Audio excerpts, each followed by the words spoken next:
Hello అండి, నమస్తే. నేను మీ స్వాతిని. Welcome back to food is life. ఎన్నో ఆరోగ్య ప్రయోజనాలు ఉన్న ఈ కరివేపాకుతో మనం పొడి ప్రిపేర్ చేసుకుని రోజు కూడా ఒక ముద్దలో ముందు వేసుకుని తింటే ఎంతో ఆరోగ్య ప్రయోజనాలు వస్తాయని అయితే మీ అందరికీ తెలిసిన విషయమే. కరివేపాకు వల్ల రక్తహీనత కూడా తగ్గుతుంది అండ్ అలాగే హెయిర్కి, స్కిన్కి కూడా చాలా మంచిది. దీనివల్ల ఇంకా చాలా ప్రయోజనాలు ఉన్నాయి. మనం వీడియోలో ముందు మాట్లాడుకుందాము. సో దీన్ని అయితే ఎలా ప్రిపేర్ చేసుకోవాలో ఫస్ట్ అయితే ప్రాసెస్లోకి అయితే వెళ్ళిపోదాము. ఫస్ట్ ఒక కడాయిని అయితే పెట్టుకున్నాను. ఇందులో ఒక 2 స్పూన్ల వరకు ఆయిల్ వేసుకుని తర్వాత ఒక గ్లాస్ కొలతగా తీసుకోండి.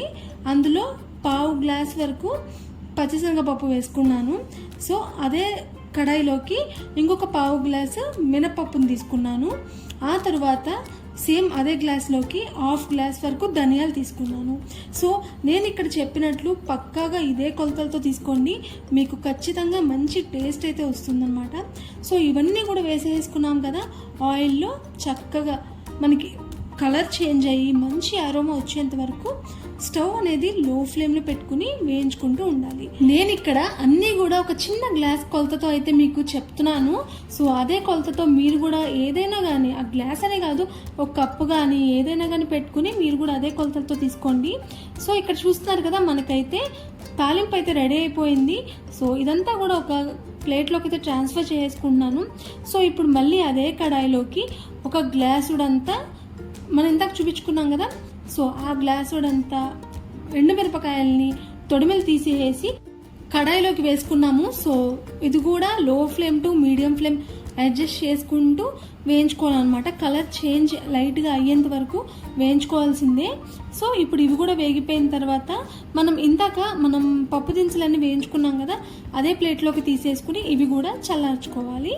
సో అదే కడాయిని స్టవ్ పైనే ఉంచేసుకుని అందులోకి ఒక 2 గ్లాసుల వరకు కరివేపాకుని శుభ్రంగా కడిగేసుకొని ఆరబెట్టుకున్న తర్వాత ఇలాగా కడాయిలోకి అయితే వేసుకోవాలన్నమాట. కరివేపాకు ఫ్రెష్గా ఉంటే మనకి కారపొడి కూడా చాలా మంచిగా వస్తుంది. సో ఫ్రెష్గా ఉన్న కరివేపాకుని అయితే తీసుకోండి, శుభ్రంగా వాష్ చేసుకుని 1కి 2 సార్లు పొడిగుడ్డ మీద ఇలా మనం ఆరబెట్టేసుకున్నాం అనుకోండి, ఒక 10 నిమిషాల్లో ఆరిపోతుంది అనమాట ఫ్యాన్ కింద పెడితే. సో ఆ కరివేపాకుని తీసుకుని మనం కడాయిలోకి అయితే వేసుకుని వేయించుకోవాలన్నమాట దూరగా. సో ఇలాగా మనకి కరకరలాడుతూ సౌండ్ అయితే రావాలి. అలా వచ్చిందా లేదా ఒకసారి మనం చేత్తో పట్టుకుని టెస్ట్ చేసుకోవాలన్నమాట. కరివేపాకు కొంచెం హార్డ్గా అవ్వాలి. సో అలా హార్డ్గా అయ్యేంత వరకు ఖచ్చితంగా మనం వేయించుకోవాలన్నమాట కరివేపాకుని. అప్పుడే మనకి పొడి అనేది చాలా బాగా వస్తుంది. సో ఇలా కరకరలాడుతూ ఉన్నప్పుడే మనం ఏం చేయాలంటే ఒక అర నిమ్మకాయ అంతా చింతపండుని వేసుకున్నాను. సో చింతపండు టేస్ట్ అయితే మనం చెప్పాల్సిన అవసరం లేదు. ఇలాంటి పొడులలోకి మనం ఖచ్చితంగా చింతపండు అయితే వేసుకుంటాము. దాని రుచి చాలా టేస్ట్ వేరేగా ఉంటుంది. సో చింతపండును కూడా ఒక అర నిమ్మ చెక్క అంతా చింతపండుని అయితే వేసుకున్నాను. సో ఇవన్నీ కూడా వేయించేసుకుని ఫస్ట్ అయితే పక్కన పెట్టేసుకోవాలి. ఆ తర్వాత మనం వేయించుకున్న ఎండుమిరపకాయల్ని ఫస్ట్ అయితే మిక్సీ జార్లోకి తీసుకోవాలి. అందులోకి టేస్ట్కి సరిపడా సాల్ట్ కూడా వేసుకుని ఒకసారి మెత్తగా కారం అయితే పట్టేసుకోవాలన్నమాట. సో ఎండుమిరపకాయలు మంచిగా మనం మిక్సీ పట్టేసుకున్నాం కదా, ఇందులోకి మనం ఫస్ట్ అయితే వేయించుకున్న మిగిలిన పప్పు దినుసులు కూడా దీనిలోకి అయితే వేసుకుని మిక్సీ పట్టుకోవాలి. అంతకన్నా ముందు కారం కరెక్ట్గా నలిగిందా లేదా అయితే ఫస్ట్ చెక్ చేసుకున్నాను. సో కారం మనకి చక్కగా నలిగిపోయింది. ఇప్పుడు మనం పప్పు దినుసులు అయితే మిక్సీ జార్లోకి అయితే వేసేసుకుందాము. కరివేపాకులో ఐరన్, ఫోలిక్ యాసిడ్ ఉండడం వల్ల మనం రోజు తినేటప్పుడు ఒక స్పూన్ అంత కరివేపాకు పొడిని వేసుకుని అన్నం తిన్నాము అంటే మనకి రక్తహీనత చాలా వరకు కంట్రోల్ అవుతుంది.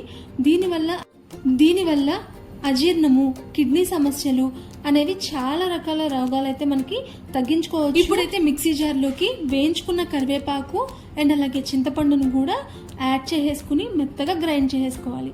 మనకి ఇలా మెత్తగా గ్రైండ్ చేసుకుంటే కరివేపాకు కారపొడి అయితే ఆల్మోస్ట్ రెడీ అయిపోయిందండి. ఇప్పుడు ఇందులోకి ఒక గుప్పెడంతా వెల్లుల్లిపాయ రెబ్బల్ని కూడా తొక్కలు తీసుకోకుండా అయితే వేసేసుకోవాలి. ఇలా వేసుకుని మూత పెట్టేసుకుని మెత్తగా గ్రైండ్ చేసుకుంటే మనకి కరివేపాకు కారపొడి అయితే రెడీ అయిపోతుంది. చూసేసారు కదా మీరు ఎన్ని ఆరోగ్య ప్రయోజనాలు ఉన్నాయో. కరివేపాకే కదా అని చెప్పి కూరల్లో వాటిల్లో వచ్చినా కానీ మనం పక్కన పెట్టేస్తూ ఉంటాము, కానీ అదే మనకి ఎంత ఆరోగ్య ప్రయోజనాలు ఇస్తుందో ఈ వీడియో ద్వారా మీరు తెలుసుకున్నారని నేను అనుకుంటున్నాను. సో ఈ వీడియో మీకు యూస్ఫుల్ అనిపిస్తే మీ ఫ్రెండ్స్ అండ్ ఫ్యామిలీ మెంబర్స్కి కూడా షేర్ చేయండి. అండ్ అలాగే మీరు కూడా ఈ కరివేపాకు కారపొడిని ఇంట్లో ట్రై చేయండి.